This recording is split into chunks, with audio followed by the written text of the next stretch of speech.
Hello बच्चों, कैसे हैं आप सभी। मैं अभिषेक महाक स्वागत करता हूं आप सभी का आपके अपने यूट्यूब चैनल एस्पेक्ट विजन पे। बच्चों, बीएससी नर्सिंग करने के लिए बहुत से बच्चे सोचते हैं क्लास 12 के बाद ये एक अच्छा विकल्प भी है आपके लिए, क्योंकि मेडिकल सेक्टर एक ऐसा सेक्टर है कि आने वाले समय में बहुत ज्यादा डिमांडिंग होने वाला है। और ये सेक्टर आपके गोल्डन अपॉर्चुनिटी के लिए, अगर जॉब सिक्योरिटी की बात करी जाए तो यहाँ पे एक ऐसा सेक्टर है जहाँ पे आपको बहुत से ऑप्शन देखने को मिलता है। उसी में से एक ऑप्शन निकल करके आता है आपका नर्सिंग ऑफिसर का जॉब। एक ऐसा जॉब जहाँ एक अच्छा रुतबा होता है, एक ऐसा जॉब जहाँ अच्छा पे स्केल होता है, एक अच्छी सोसाइटी होती है, और साथ में ही आपको यहाँ से आगे बढ़ने के लिए एक अच्छा लॉन्च पैड भी प्रोवाइड किया जाता है। लॉन्च पैड इसलिए क्योंकि आप अपने काम के साथ साथ अपने नॉलेज को इनहेंस कर सकते हो, अपने पर्सनालिटी को इंक्रीज कर सकते हो, तो सारा ऑप्शन आपको यहां पे मिलता है। लेकिन सवाल यह उठता है कि अगर आप नर्सिंग ऑफिसर बनना चाहते हैं तो आपको करना क्या पड़ेगा। सबसे पहले तो मैं आपको बता दूं कि हमारे चैनल पे नॉर्सेट से रिलेटेड बहुत से वीडियो उपलब्ध हैं। इसी वीडियो पे हम आपको प्रॉपर डिटेल भी बता चुके हैं, लेकिन आज के इस वीडियो में हम नॉर्सेट को एक और अच्छे तरीके से प्रेजेंट करके आपको समझाएंगे, क्योंकि आपको नॉर्सेट की वीडियो देखने के बाद भी बहुत बच्चे कंफ्यूज चल रहे थे कि सर नॉर्सेट में कौन दे सकता है, कौन नहीं दे सकता है। तो सबसे पहले तो आप समझ लो कि नॉर्सेट का जो एग्जाम है वो एम्स के द्वारा कंडक्ट कराया जाता है। साल में ये हर साल होता है और बहुत बच्चे इसकी तैयारी करते हैं। अब साल में 2 बार होने लगा है, पहले साल में 1 बार होता था। तो आपको कैसे तैयारी करनी है, तो सबसे पहले आपको बीएससी नर्सिंग कंप्लीट करना होगा। अगर आप चाहोगे कि कक्षा 12वीं का क्लास आप कंप्लीट करो, एग्जाम दो और उसके बाद आप नॉर्सेट का एग्जाम दे दो, तो आप नहीं दे सकते हो। सबसे पहले आपको जो है बीएससी नर्सिंग का जो डिग्री कोर्स है वो कंप्लीट करना होगा।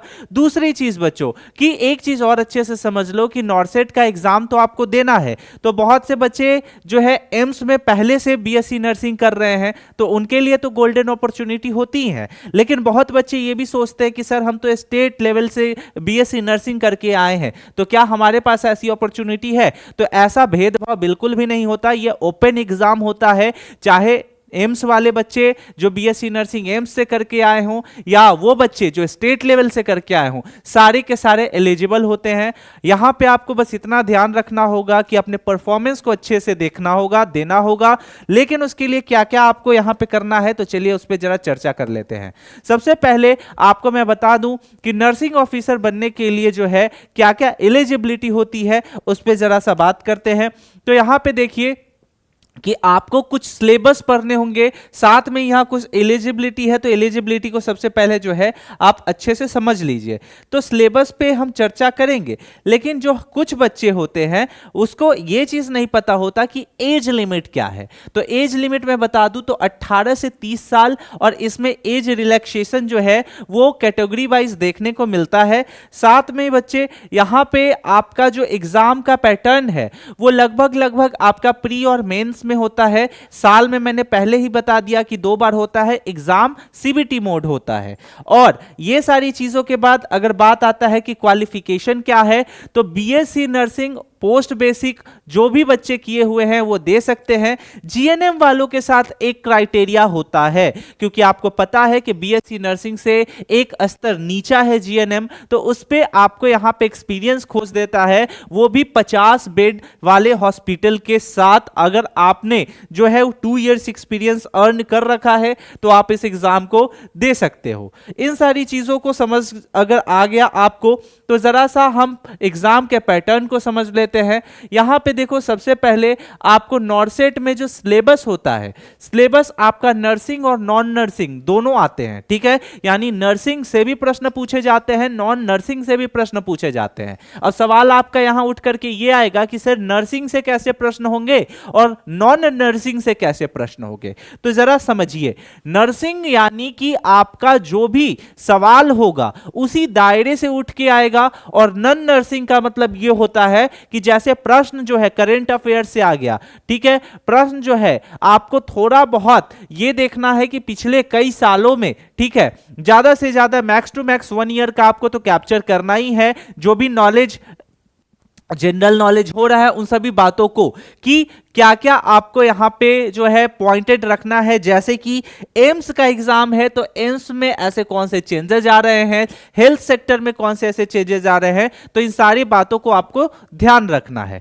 जब इन सारी चीजों को आप अच्छे से समझ जाते हो तो यहां पे आप जरा जो है एक चीज और समझो कि यहां प्री का जो सिलेबस होता है ना, ये प्रॉपर थोड़ा सा आपको यहां देखने में अलग लगेगा, क्योंकि मेंस और प्री का दोनों का जो सिलेबस होता है ये थोड़ा डिफरेंस होता है। फॉर एग्जांपल मैं आपको सबसे पहले नर्सिंग का सिलेबस दिखा देता हूं।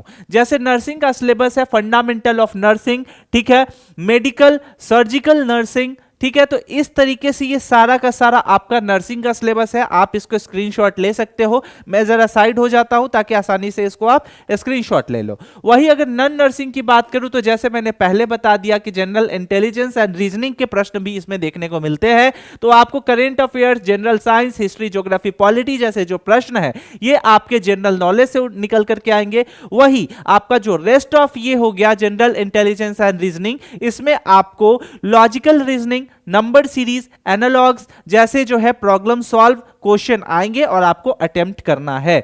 नर्सिंग में एक चीज अच्छे से याद रख लीजिएगा कि ये सारे टॉपिक आपको तो पढ़ने ही पढ़ने हैं, लेकिन इसके साथ साथ 11th 12th का जो लेवल होता है वो भी बहुत ज्यादा जरूरी है। तो आपका क्योंकि वो एक फाउंडेशन तैयार करके देता है तो वो आप तैयार कर लीजिए। दूसरी चीज की ये देखो, ये इसका ऑफिशियल साइट है, यहां पे आप देख सकते हो कि आपको यहां पे प्रॉपर नोटिफिकेशन से लेकर के रिजल्ट और इस एग्जाम से जुड़ी हुई संपूर्ण जानकारियां यहां पे आपको मिल जाएंगी। तो इन चीजों को आपको अच्छे से फोकस करना है। अब मेन सवाल, यानी कि बच्चे जो है, हमने पहले ऐसा नहीं है कि नॉर्सेट पे वीडियो नहीं बनाया था, नॉर्सेट पे बनाया था, लेकिन बच्चे जो है वो अधिकतर सवाल ये पूछते हैं कि सर हमारा एज क्या है। तो एज क्लियर हो गया आपका, 18 से लेकर के जो है इसमें मिनिमम 18 खोजता है और मैक्सिमम जो है आप 30 तक जाते हैं, लेकिन कैटेगरी वाइज इसमें डिफर होता है।